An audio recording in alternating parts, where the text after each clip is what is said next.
பிரெக்னன்சிக்காக try பண்ணக்கூடிய தம்பதியினர் முக்கியமா கவனிக்க வேண்டிய ஒரு விஷயம் அவங்க உடலுடைய வெப்பநிலை. உடல் வெப்பநிலை வந்து அதிகமா இருந்த பெண்களுக்கு மாதவிடாய் சம்பந்தமான பிரச்சனைகள் வரும். ஆண்களுக்கும் விந்தணுக்கள் சம்பந்தமான பிரச்சனை. ஸோ இந்த சம்மர்ல வந்து உடலை வந்து நல்லா கூலா வச்சுக்கிறதுக்கு நான் சொல்லக்கூடிய இந்த ஒரு பானத்தை வந்து நீங்க வீட்லயே வந்து தயாரிச்சு ரெகுலராகவே நீங்க எடுத்துக்கலாம். 2ல இருந்து 3 டேபிள் ஸ்பூன் அளவுக்கு பாதாம் பிசின், நாட்டு சக்கரை வந்து சேர்த்துக்கலாம். ஸோ தேவையான அளவு நாட்டு சர்க்கரை, 1 ஸ்பூன் அளவுக்கு ஊற வச்ச சப்ஜா விதைகள், பாதாம் சேர்த்து அரைச்ச இந்த தேங்காய் பாலை வந்து நம்ம சேர்த்துக்கலாம்.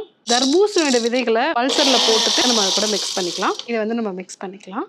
இது கூட நறுக்கி வச்சிருக்கிற இந்த பாதாம் வந்து நம்ம போடலாம். ஸோ ப்ரெக்னன்சிக்கு ட்ரை பண்ணுறீங்க அப்படின்னா கண்டிப்பாக இதை வந்து நீங்கள் ரெகுலராக எடுத்துக்கோங்க. ஸோ இதனுடைய டேஸ்ட்டும் வந்து ரொம்ப நல்லா இருக்கும். அதே சமயத்தில் ப்ரெக்னன்சி வந்து கன்ஃபார்ம் ஆகிறதுக்கும் ரொம்ப யூஸ்ஃபுல்லாக இருக்கும். ட்ரை பண்ணி பார்த்துட்டு எப்படி இருக்குங்கிறத சொல்லுங்கள்.